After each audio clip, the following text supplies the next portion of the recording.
실상은 내가 부요한 자니라 하는 제목의 말씀을 나누겠습니다. 우리는 잘 살고 싶습니다. 저도 잘 살고 싶고 우리 성도님들 잘 살았으면 좋겠습니다. 우리가 애지중지 키운 딸이 시집가면 잘 살아라 하면서 특히 엄마가 더 큰 애정의 마음을 보이지 않습니까? 얼마나 간절하겠습니까? 우리 딸 시집가서 잘 살아야 되는데 하는 마음, 모든 친정엄마의 같은 마음이지요. 그런데 그 귀한 딸이 크면서 속썩이면 뭐라고 합니까? 그 딸한테 네 같은 딸 낳아서 키워봐라 그래요. 그래서 그 딸이 자기 같은 딸 낳으면 그걸 누가 키웁니까? 예, 친정엄마가 키워줍니다. 잘 살라고.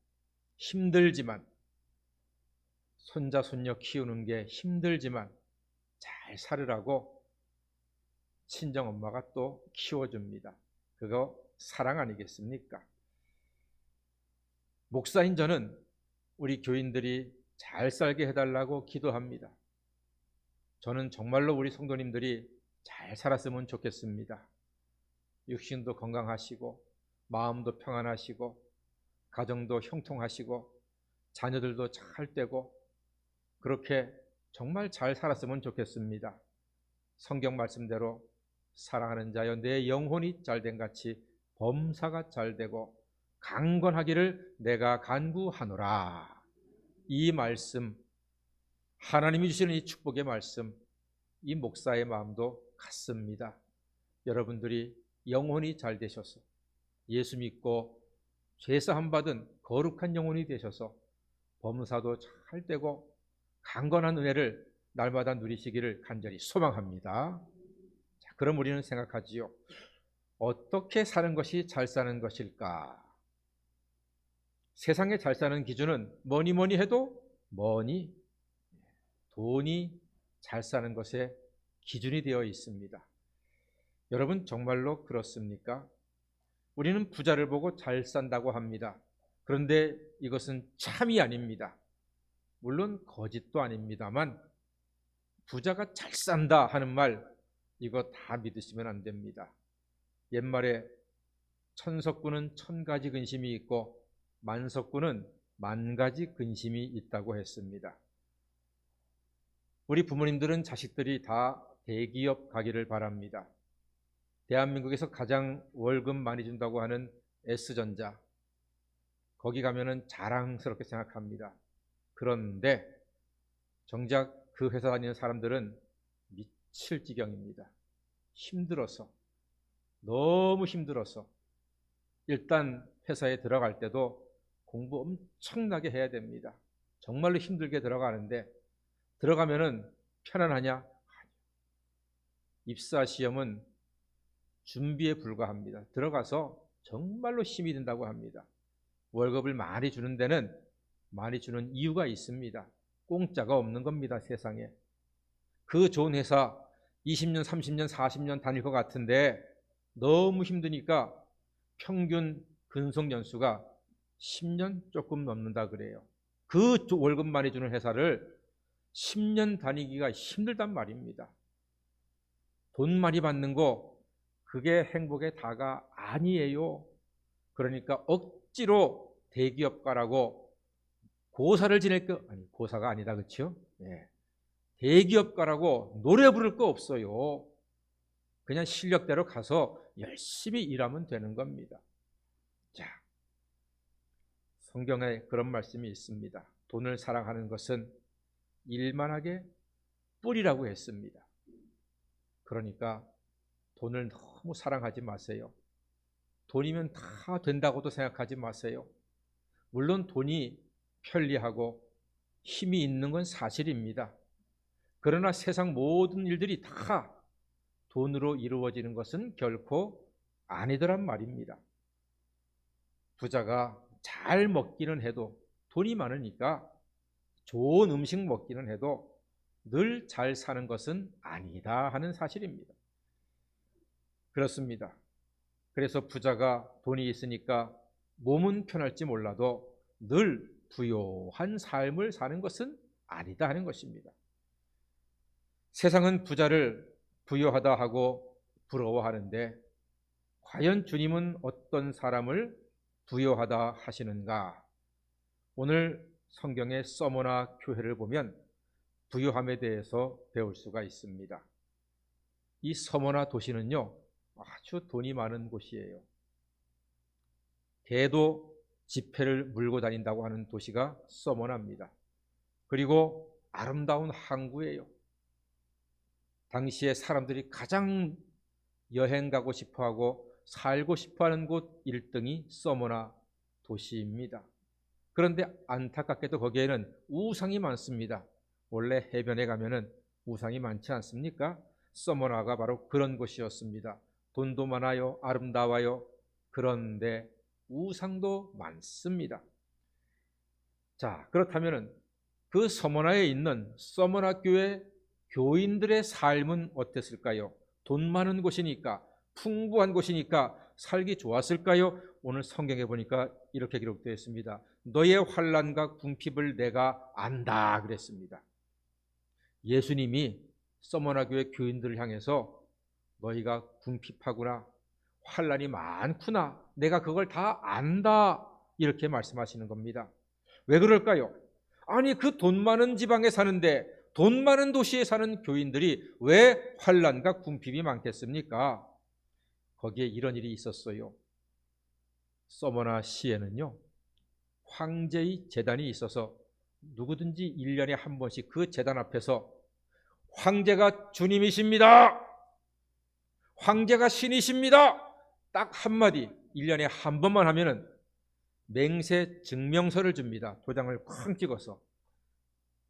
그래서 가는 곳마다 나는 황제가 신이라고 맹세했습니다라고 보여주면은 물건도 사고 은행에서 대출도 해주고 좋은 곳에 놀러 갈 수도 있고 집을 살 수도 있고 집을 팔 수도 있고 뭐든지 편안하게 할 수가 있는 거예요. 그런데 서머나 교회 교인들은 그 맹세를 하지 못했습니다.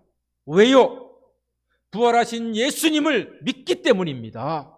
예수님이 부활하신 걸 믿기 때문에 내 죄를 지시고 십자가에 죽으셨으나 사흘 만에 부활하신 예수님을 믿기 때문에 황제가 주님이 아니라 예수가 주님인 이 크리스찬들은 황제가 주님이십니다라고 이야기를 하지 못하는 거예요. 맹세를 할 수가 없는 겁니다. 그러니까 맹세 증명서가 없습니다. 자유롭게 음식을 사 먹을 수가 없어요. 자유롭게 집을 사고 팔 수가 없어요. 자유롭게 은행에 가서 돈을 대출받을 수가 없어요. 툭 하면 와서 고통받습니다. 체포해 갑니다. 너무나 힘들게 살아갈 수밖에 없는 서머나 교회 교인들이었습니다.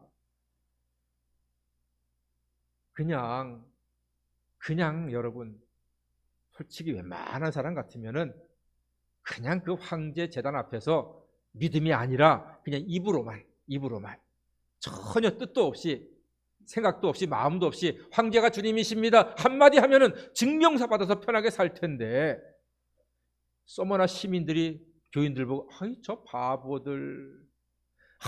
바보들 그냥 한마디 하지, 황제가 주님이다 한마디 하면은 증명서 가지고 편하게 살 텐데 왜 저렇게 바보짓이야 그랬단 말이에요.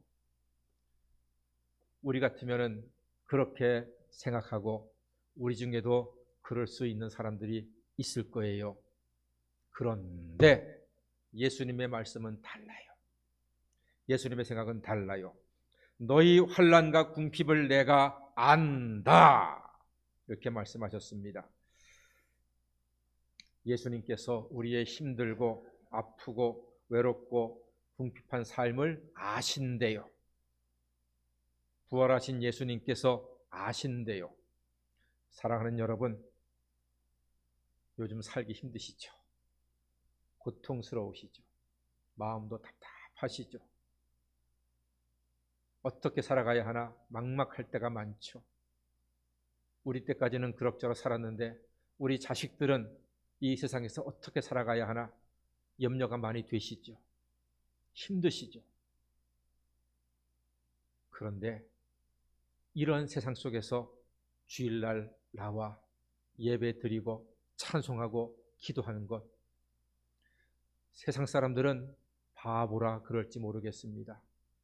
부지런히 찾아서 일자리 찾아야지, 한 시간이라도 더 돈을 벌어야지, 미래가 안 보이고 앞이 안 보이고 힘든데 이렇게 교회에 조용히 앉아서 예배 드리면 뭐가 나오나? 밥이 나오나? 떡이 나오나? 라고 바보라고 말할지 모르겠습니다. 그런데 일단 예수님께서 너희의 환난과 궁핍을 내가 안다. 사랑하는 여러분, 우리의 삶에 힘들고 어려운 것 저는 다 속속들이 알지 못하지만 부활하신 우리 주님께서는 우리의 삶의 모든 것들을, 내 마음의 형편을 다 아시는 줄 믿습니다. 그래서 오늘 위로하시는 겁니다. 너의 환난과 궁핍을 내가 알고 있다. 알아주는 것, 이거 참 마음이 기쁜 거거든요. 여기 계신 우리 가정주부님들, 남편이 조용하게 여보 고마워, 당신 덕분에 우리 집이 이렇게 살고 있고 당신 덕분에 우리 애들이 잘 컸어, 고마워, 당신 덕분이야, 당신 아니면 내가 어떻게 아빠 노릇 남편 노릇 하겠어. 이 한마디 해주면은 여자분들은 위로받습니다. 금반지가 아니어도 그 한마디로 마음의 위로가 되는 거예요. 아, 내 남편이 내 수고를 조금 알아주는구나 하면서 위로가 되는 거예요. 오늘 예수님께서 너의 환난과 궁핍을 내가 안다. 네가 믿음을 잘 지켰구나. 성복교회를 아름답게 지켰구나. 고맙다. 성가대를 지켰구나. 주방을 지켰구나. 구역을 지켰구나. 예배의 자리를 지켰구나. 수고했다. 고맙다. 이 험한 세상에서 이렇게 예배를 지키고 믿음을 지킨 너를 내가 사랑한다. 내가 축복한다. 내가 너와 함께한다. 주님의 음성으로 위로받으시는 모든 성도님들 되시기를 간절히 소망합니다. 그리고 우리 예수님께서 말씀하십니다. 실상은 네가 부유한 자다. 네가 환난받고 궁핍하지만 실상은 네가 부유한 자야. 돈 많은 서머나 사람들이 황제 충성 맹세해서 맹세 증명서 갖고 살아가는 그 사람들이 부유한 사람이 아니라 부활한 나 때문에 나를 믿고서 황제에게 충성 맹세하지 아니한 너희가 진정으로 부유한 사람이다. 이렇게 예수님께서 말씀하시는 거예요. 세상이 보기에는 바보 같지만 예수님께서는 이 성도들을 부유한 자라고 말씀하십니다. 예수께서 바보 같은 서머나 교인들을 부유하다 하신 이유는 분명합니다. 믿음 때문입니다. 부활하신 예수님을 믿는 믿음이 사람들이 보기에는 바보 같을지라도 주님께서 사랑하시고 인정하시고 위로하시고 축복하시는 아름다운 믿음의 모습인 것입니다. 8절에서 말씀하십니다. 처음이며 나중이요 죽었다가 살아나신 이가 이르시되 그랬습니다. 이것은 서머나 교인들의 신앙 고백입니다. 이 고백 때문에 예수가 그들을 부유하다 인정하신 겁니다. 예수께서는 처음이요 나중이신 분이십니다. 비록 로마가 지배하지만 하나님이 창조하심을 믿기에 그들은 황제 제단 앞에서 우상 앞에 충성 맹세하지 않았습니다. 성도의 영적 자존심을 지켰습니다. 호랑이는 배가 고파도 풀을 뜯지 않는다고 했습니다. 하나님의 자녀는 힘들어도 세상과 우상에 굴복하지 않습니다. 처음이요 나중이신 예수께서 우리의 나중을 책임져 주실 줄 믿습니다. 그러므로 조금 없다고 절망하지 마십시오. 조금 힘들다고 낙심하지 마십시오. 사람 때문에 미워하지 마시고 사람 때문에 분노하지 마십시오. 천지와 만물을 창조하시고 우리를 죄악 가운데서 구원하신 그리고 부활하신 예수 그리스도, 그분의 존귀한 이름, 그분의 능력의 이름이 우리를 온전하게 세워주시고 인도해 주실 줄 믿습니다. 예수께서는 죽었다가 살아나셨습니다. 그래서 성도는 죽음 앞에서도 담대한 부활신앙을 소유하는 믿음의 사람인 것입니다. 부활신앙을 가진 사람은 고난이 두렵지 않습니다. 환난 중에도 즐거워합니다. 왜요? 환난 중에도 즐거워하는 이유는 환난은 인내는 연단은 소망을 이루기 때문인 줄 믿습니다. 예수 부활을 믿는 사람들은 조그만 환난 따위에 낙심하지 않습니다. 넘어지지 않습니다. 걱정하지 않습니다. 사랑하는 여러분, 염려거리, 근심거리, 걱정거리 있을 때 우리 주님께 다 믿음으로 맡기시는 하나님의 사람이 되시기를 바랍니다. 부활신앙으로 죽기를 각오하면 어떤 현실도 다 이길 수가 있습니다. 지금 일본이 바다 때문에 전 세계를 시끄럽게 하고 있습니다. 임진왜란 때 일본 수군이 경상도 바다로 쳐들어왔는데 엄청난 숫자였습니다. 순식간에 한양까지 점령이 될 정도로 우리 조선은 일본군의 그 칼과 말발굽과 소총에 완전히 폐허가 되어버렸습니다. 나라가 망하기 직전이 되었습니다. 그때 우리 대한민국에는, 조선 땅에는 오늘날 우리를 위하여 예비하신 한 사람이 있었으니 이순신 장군 여러분 존경하시죠? 저도 정말로 존경하고 그분이 나온 책, 영화, 드라마, 칼럼, 논문 많이 읽어봤습니다. 너무나 존경하기 때문에. 자, 이순신 장군이 전라자수영 부임했을 때 배가 12척밖에 없었습니다. 다 깨어졌습니다. 일본 수군에 비해서 상대가 안 되었습니다. 그런데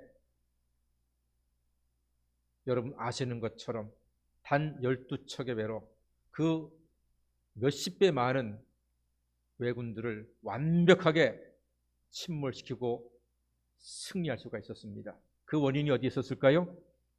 물론 이순신 장군의 뛰어난 계략과 전술에 있었습니다. 그러나 그것보다 더 근본적인 게 있었습니다. 그게 뭔지 아십니까? 알려드릴게요. 일본 수군은 목적이 하나였습니다. 살아서 일본으로 돌아가리라. 이게 목적이었습니다. 왜냐하면 일본에서는 다 준비돼서 전쟁한 게 아니라 국내 사정의 혼란함을 빨리 정리하고 명나라로 가기 위해서 급하게 군대가 동원됐거든요. 그러니까 병사들이 어떨결에 끌려 나와가지고 아유 그럼 빨리 살아서 일본으로 돌아가자. 이게 일본 수군의 목적이었습니다. 그런데 우리 조선 수군의 목적은 뭐였습니까? 죽어서 조선의 바다를 지키리라. 이것이 목적이었습니다. 상대가 되겠습니까? 안 됩니다. 죽기를 각오하잖아요. 그러면은 감당이 안 되는 겁니다. 수십 배나 많은 일본 수군이 12척밖에 안 되는 조선의 수군의 앞에 꼼짝없이 당했습니다. 일본은 생즉사였습니다. 살고자 하니 다 죽었습니다. 그러나 조선 수군은 사즉생입니다. 죽고자 하니 자기도 살고 나라도 살리는 엄청난 승리였습니다. 사랑하는 여러분, 우리 그리스도인들은 사즉생입니다. 예수와 함께 십자가에 죽었으므로 예수와 함께 살아나서 부활의 승리, 부활의 감격을 이 세상에서 누리는 하나님의 자녀들인 줄로 믿습니다. 그러므로 담대하십시오. 낙심하지 마십시오. 예수 안에서 부활 생명을 얻은 우리는 세상 속에서 믿음을 지킴으로 실상은 부요한 자라는 예수님의 칭찬을 듣고 승리하는 하나님의 자녀가 되는 것입니다. 이런 사람을 바보라고 합니다. 바보. 다 같이 바라볼수록 보물이다. 이런 사람을 바보라고 합니다. 우리 옆에 사람한테 진심 어린 격려의 한마디 합시다. 이 바보야. 여러분들은 바보들입니다. 바라볼수록 보물 같은 사람들입니다. 부활하신 예수를 믿는 사람들은 바보들입니다. 바라볼수록 보물 같은 사람들입니다. 이 험한 세상에서 부활하신 예수를 믿음으로 날마다 승리하는 하나님의 자녀가 될 줄 믿습니다. 여러분, 빠른 길이 축복이 아니고 주님을 따르는 길이 축복의 길입니다. 늘 잘 되는 것이 축복이 아니고 안 되어도 예배 드리는 믿음이 축복인 믿습니다.